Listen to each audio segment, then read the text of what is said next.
Efforts to reduce reliance on the US dollar in international trade and finance, commonly known as de-dollarization, have traditionally been driven by BRICS countries.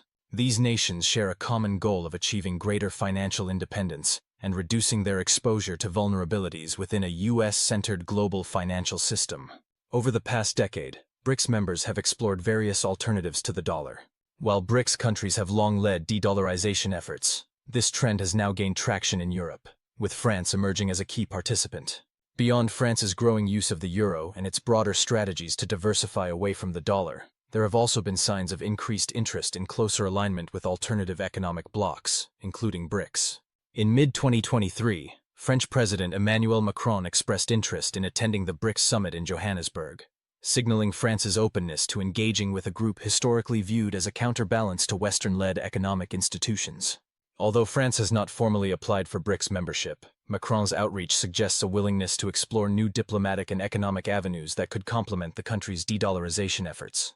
In this video, we examine the expanding scope of de-dollarization, a development that is now attracting countries historically allied with the United States. These shifts come at a time of political instability, particularly with the recent collapse of France's government, which could complicate trade relations among France, China, and the United States. The foundation of EU-China trade relations can be traced back to 1975, when the European Economic Community, EEC, established formal diplomatic ties with China. This laid the groundwork for structured economic cooperation, paving the way for more extensive collaboration in the decades that followed. The relationship gained momentum with the 1985 Trade and Economic Cooperation Agreement, which formalized trade and investment, fostering sustained bilateral growth. A major turning point came in 2001, when China joined the World Trade Organization, WTO, reducing trade barriers and dramatically boosting trade flows between China and the EU. This shift also required China to align with global trade norms, increasing European business confidence and deepening economic interdependence. In 2003, the formation of a comprehensive strategic partnership further solidified the EU-China bond, extending beyond trade into political, cultural, and technological spheres. This partnership reflected a mutual commitment to addressing global challenges while enhancing economic ties. Over time, it has expanded to include dialogues on climate change, innovation, and sustainable development, highlighting the growing complexity of the EU-China relationship. China has become a crucial trading partner for the EU, with bilateral goods trade reaching approximately €739.5 billion in 2023, equivalent to €2.03 billion exchanged daily. This robust trade flow underscores the deep economic interlinkage, particularly in sectors such as machinery, vehicles, pharmaceuticals, and consumer goods. However, a significant trade imbalance persists, with the EU's deficit with China reaching €291 billion in 2023. This deficit highlights the EU's reliance on Chinese imports in critical sectors like electronics and industrial machinery, as well as its struggle to gain comparable access to Chinese markets. A closer look reveals that machinery and transport equipment dominated the exchange in 2023. The EU exported around €114 billion worth of these goods to China but imported nearly €296 billion in the same category. Electronics, particularly telecommunications equipment, stood out, with the EU importing €56.3 billion worth from China. Industrial machinery also represented a significant portion of imports, reflecting the EU's dependence on China for key manufacturing inputs. Meanwhile, chemical products, including pharmaceuticals, are key EU exports, indicating a more diversified trade beyond traditional goods. Despite these strong trade figures, European businesses often face regulatory barriers and investment restrictions in China, limiting their ability to compete on equal footing. These obstacles hinder the EU's efforts to balance trade flows and raise concerns about uneven market conditions. In response, the EU has implemented protective measures to ensure fair competition and safeguard its industries in 2024. The European Union, EU, has taken significant steps to protect its domestic industries from the potential negative impacts of unfair trade practices, particularly from China. One such measure includes imposing anti-dumping duties on Chinese imports, such as titanium dioxide, which are essential in a wide range of industrial applications. These duties, ranging from €0.25 to €0.74 per kilogram, were designed to shield EU producers from distorted pricing caused by China's state-led economic policies. The imposition of these tariffs reflects a broader trend within the EU to safeguard its industries and ensure that the marketplace remains competitive and fair. Similar interventions have been carried out across other sectors, demonstrating ongoing concerns about the need to establish a level playing field in global trade. While the economic interdependence between the EU and China has brought substantial benefits to both regions, it has also highlighted pressing issues related to sustainability, fairness, and market access. For instance, the EU's increasing reliance on imports and its limited market penetration within China are signs that policy adjustments are necessary to maintain a balanced and mutually beneficial trade relationship. Ongoing dialogue and negotiation remain essential for the EU and China as both parties work to preserve their partnership and foster equitable growth. Recent developments, such as the stalled ratification of the Comprehensive Agreement on Investment, CAI, underscore the complexity of the EU-China relationship. The CAI, which was intended to strengthen economic ties and improve market access, has faced significant hurdles, leaving both sides in a prolonged state of negotiation. At the same time, trade defense tools like anti-dumping and anti-subsidy measures have been increasingly applied by both sides. These tools are designed to protect domestic markets from unfair foreign competition, but have led to heightened tensions. In fact, the imposition of tariffs and other protective measures has made the EU-China trade relationship more contentious, with both sides engaging in a series of retaliatory actions that complicate future negotiations.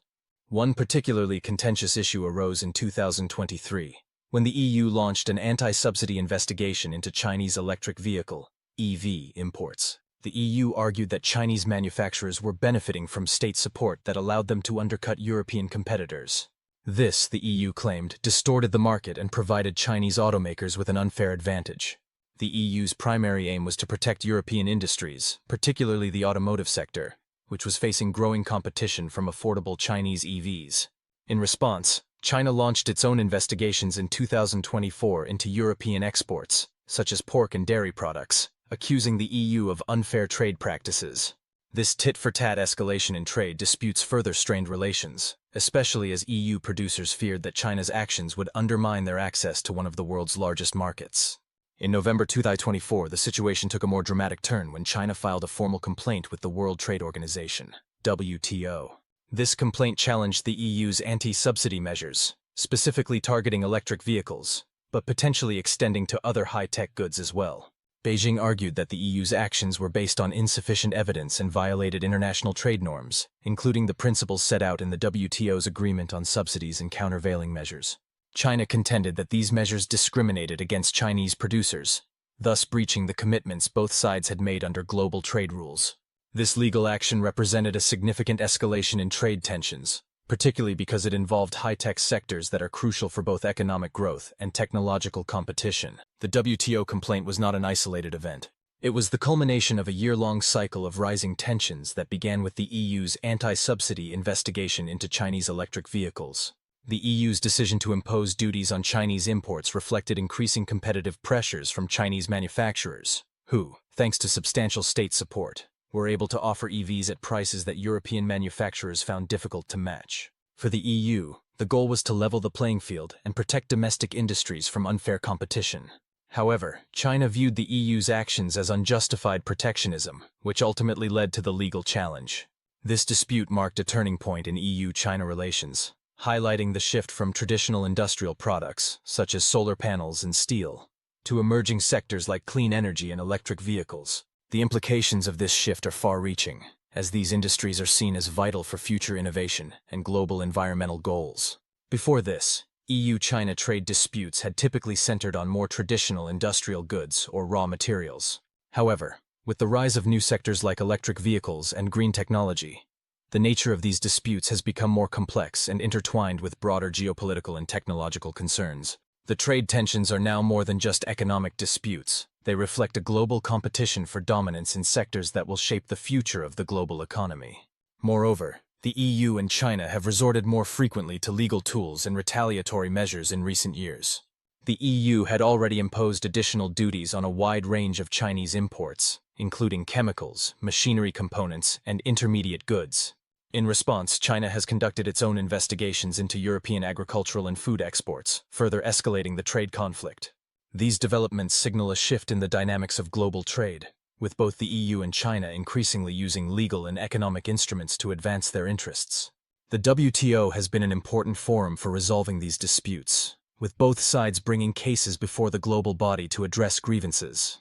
However, many of these disputes have been settled through negotiations, resulting in some compromises. The current standoff, however, marks a new chapter, as both the EU and China have increasingly focused their disputes on strategic industries that are key to future global technological and environmental leadership. Shifting gears to another important issue, the EU, along with several Western nations, has started to explore ways to reduce their reliance on the US dollar. This shift is particularly noticeable in countries like France and Germany, which have taken significant steps toward diversifying their currency reserves and reducing their exposure to the fluctuations of the US dollar. For instance, in March 2023, the French company Total Energies executed its first liquefied natural gas (LNG) deal with China, settled in Chinese yuan, marking a historic move toward internationalizing the yuan and reducing dependence on the US dollar. This shift has been welcomed as a necessary step to mitigate currency risks and reduce the impact of US monetary policy on European economies. For China, such agreements bolster efforts to establish the yuan as a global reserve currency, while for France, they present a strategic opportunity to solidify ties with one of the world's largest markets and diversify its economic portfolio. This trend toward yuan-based transactions also highlights the growing desire among European nations to navigate away from the influence of the US dollar, particularly in areas like energy trade, where currency fluctuations can have significant impacts. As the EU and China continue to adjust their trade and economic policies in response to global challenges, the need for a balanced approach becomes more pressing. The trade disputes, ongoing policy shifts, and strategic decisions concerning currency diversification all illustrate the complexities of the EU-China relationship and the broader international landscape. Moving forward, the ability of both sides to negotiate and resolve these issues will play a crucial role in ensuring the long-term stability and prosperity of their economic ties. The ongoing shifts in the global financial landscape underscore the vulnerabilities that are inherent in a dollar-centered system. These vulnerabilities have become increasingly apparent, driving European Union (EU) leaders to seek alternatives that can enhance the euro's standing on the global stage. The gradual decline of the euro's share of global foreign exchange reserves has been a stark indicator of this struggle, with the currency's share falling to just 20% by 2023. This has highlighted the growing challenges faced by the euro in maintaining its position as a dominant international currency. In response, EU policymakers have been diligently working to strengthen the euro's influence by promoting its use in strategic sectors like energy. A key part of this strategy is to encourage more energy transactions to be denominated in euros, which not only supports the EU's push for greater energy autonomy and stability, but also aims to bolster the euro's role in global trade. Moreover, the prospect of introducing a digital euro has gained significant traction as a means to modernize the EU's financial infrastructure, offering a more efficient and secure alternative for international payments. The digital euro could play a crucial role in reinforcing internal financial integration across the EU, enhancing the functionality of the region's banking systems, and providing a competitive edge in the realm of cross-border payments. In addition to these technological innovations, the EU is also focusing on harmonizing fiscal policies, banking regulations, and capital markets within its member states. This integration is crucial for building global confidence in the euro and presenting it as a reliable alternative in a diversified financial environment. These efforts reflect the EU's commitment to countering the dollar's dominance by positioning the euro as a trustworthy and stable currency in an increasingly multipolar financial world. Several factors are driving the global shift away from the US dollar. Economic pragmatism is at the forefront of this transformation.